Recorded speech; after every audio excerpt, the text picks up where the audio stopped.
Joseph is one of my favorite Bible characters. For some reason, his brothers developed deep hatred for him and had him thrown into a pit. God ultimately came through for Joseph, and Genesis chapter 37 and verse 28 says, "So when the Midianite merchants came by, his brothers pulled Joseph out of the cistern and sold him for 20 shekels of silver to the Ishmaelites who took him to Egypt."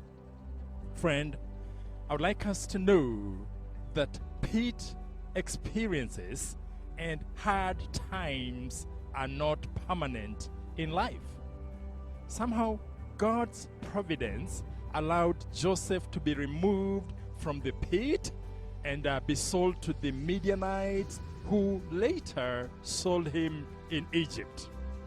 And after working in Egypt for a while, Joseph unfortunately ended up in prison for a crime he hadn't committed. The lovely thing, however, is that the prison experience wasn't permanent for Joseph. God preserved and enabled him to come out of prison and become second in command in Egypt. The pit experience wasn't permanent for Joseph, and neither was the prison experience. Joseph came out of the pit and later out of prison unscathed. Friend, you may be going through a pit or prison experience in your family, in your job, education, in your marriage, in your business, in your relationship, and so on. But the good news is that hard times are not permanent.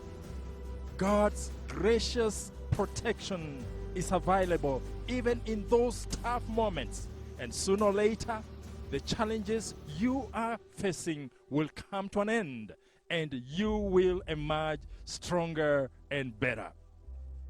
The economy of the globe is currently on the edge of the precipice. To a greater magnitude, we are being battered and buttressed by high prices of essential commodities. You know, the security situation in some parts of the world is disturbingly precarious. And I could go on and on regurgitating the horror stories that have befallen us. Yes, we all go through some pit or prison experiences. But thanks be to God that pit experiences, that prison experiences are not permanent. Thanks be to God that His gracious protection is available for us. Thanks be to God that He will get us out of our cesspits and prisons and give us victory. Thanks be to God who is able to deliver us from all our pit and prison experiences. Thanks be to God that pit and prison experiences are not permanent. Dear ones, we may be down today, but that's not the end of the story. Thanks be to God who is able to deliver us from all our troubles. Thanks be to God that pit and prison experiences are not permanent. Amen.